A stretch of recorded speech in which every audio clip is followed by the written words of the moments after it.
Good evening, everyone. Nice to be here. Thank you for coming. My family, thank you. So as you know, my name is Ellyin, and religion, in my opinion, is more than reading, praying, and believing. That's just the first step to becoming one with faith. The real test comes when you are challenged with difficulties within your life. I am in my first year of teaching CCD, not nearly as experienced as Stephanie, but I've already experienced moments that will stick with me forever. Teaching young adults is a very rewarding experience, especially when they trust you enough to share their difficulties with you. All teens go through trouble, whether they're willing to admit it or not, and that's what I try to do as a teacher. I try to let them speak their thoughts. During one of my classes, we were discussing issues that kids will face or already have faced within their lives. One person, we'll call him Jonathan, described to me a time in his life when he was tempted to drink. He had been at a gathering with his friends, and Jonathan knew that the decision ahead of him was going to be a tough one. This was important for my class to hear because every single one of them, unfortunately, whether it be high school, college, or beyond, will be tempted to do things that they don't want, whether it be drugs, alcohol, or other negative things. Jonathan described how he wanted for his friends to like him, but decided not to drink. He may not have thought so at the time, but God was with him in making that decision. God guided him to the right decision.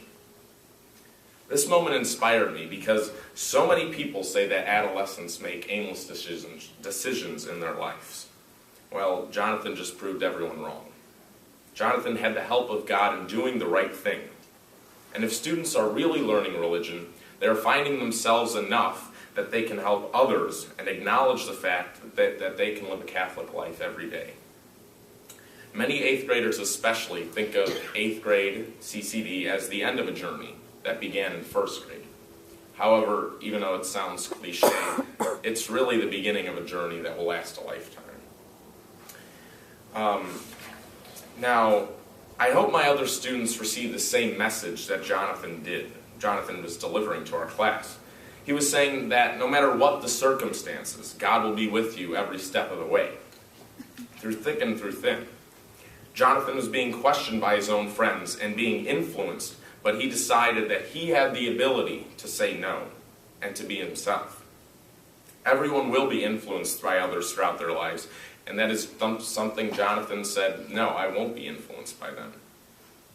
Ralph Waldo Emerson once said, "Do not go where the path may take you. Go instead where there is no path and leave a trail." Now this quote applies not only to the situation we have been discussing, but to life as a whole. You don't have to be someone you aren't. And don't follow others if you know what they're doing is not the right thing. Jonathan told my class indirectly that they are all capable of being themselves. Being yourself is the greatest challenge in middle school and high school and beyond, because people are always trying to change who you are and make you fit into a specific role that they want. Jonathan allowed me to find myself easier as well, and also helped himself recognize that he is a strong being that can stand up for what he thinks is right. So as I have said, I may not have the most experience like Stephanie and Mrs. Teresi do teaching, as this is my first year as a teacher. Last year I was a sub for any teachers that were out on Sundays. And however, I feel like I'm able to connect with the students in a different way and allow them to focus for the entire 90 minutes. Because they know that what they are going through now is what I went through just 3 years ago. So to begin with, one tip I have is to repeat significant messages that you want your students to be ingrained with. One prayer that my students must recite in the confirmation process is the Nicene Creed. And every time we start class, we will say the Nicene Creed. However, we will not have everyone say the prayer at once.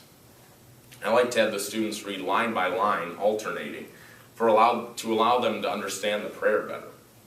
I think of it this way, and this is unfortunately the truth sometimes. Many students in the high school stand up, put their right hands on their heart, and just say the Pledge of Allegiance without really thinking about what they're saying. Now, this same thing can apply to the Nicene Creed if we just read it as a class. that allows for their minds to drift off and not really focus about what they're thinking or what they're saying and analyze what they're saying. So reading it line by line will allow them to really know what they're saying and understand the message that we're trying to deliver. It's very similar to how a baseball player must work. You have to work every day, field your ground balls, pitch, or whatever you have to do. But doing this and repeating these messages will allow them to be ingrained within you and to stay with you forever.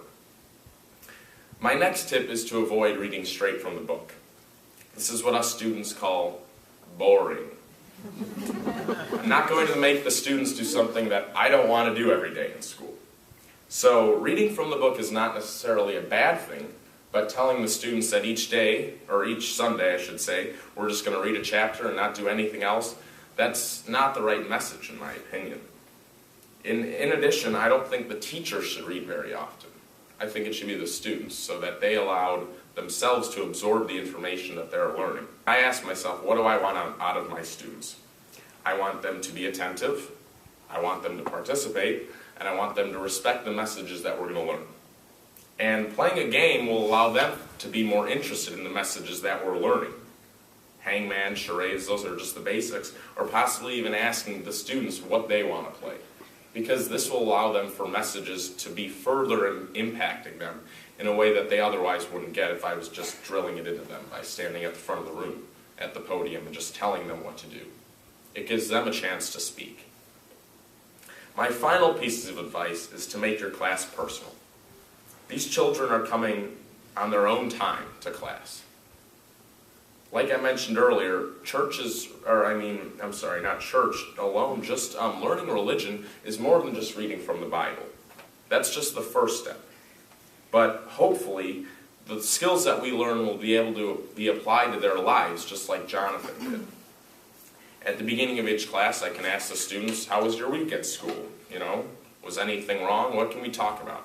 And just doing this will allow them to see in me that we can develop a positive relationship, that I can be a role model of them, and in addition, they can be a role model to me. You have to find yourself and work to emphasize these messages within your life. That's what 8th grade is about. It may be the end of your journey at CCD, however, it is not the end of the journey in religion as a whole. They have to recognize that this is the start of their religion, and that they can continue to expand and grow closer to God. And if we can develop a positive relationship, they will know that there's a trusted source that they can talk to and give their thoughts to, and help expand their religion. My mom always says, parents should not be their kids' friends, but teachers definitely can be their students' friends, because this allows them to be more positive within the light of teaching, and that'll allow them to gain the messages they need to. Teaching CCD in these past 10 weeks has taught me a lot about the person I am. I've learned a lot about the students that I am teaching. As long as everyone is active in class and knows that their relationship with God has the possibility of expanding, they can recognize that they can achieve great things in life and achieve more than they thought they could coming in. Teaching CCD at my age has allowed me to work to benefit young adults' lives in a way that will hopefully impact them forever. Thank you very much.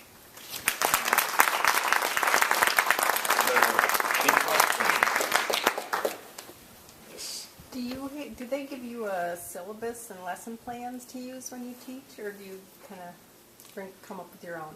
So last year, when I was a sub, they would give me lessons plans, to follow straight from the page, because I was a sub. They didn't know who I was, if I was a good teacher or not. So basically, last year I didn't have the confidence of teaching that I did this year. So basically, I just went straight from the page.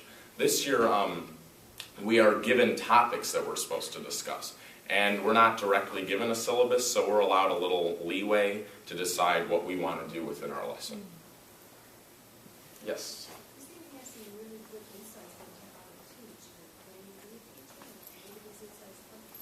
Well, I actually want to be a doctor, but I do want to teach medical school as well, or teach people about how to become a doctor, hopefully in the future.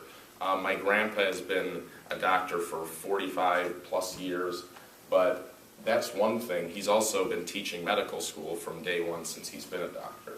So I think just knowing that the knowledge that you have within can be spread to other people is very important. How did you get started doing this? That's a good question.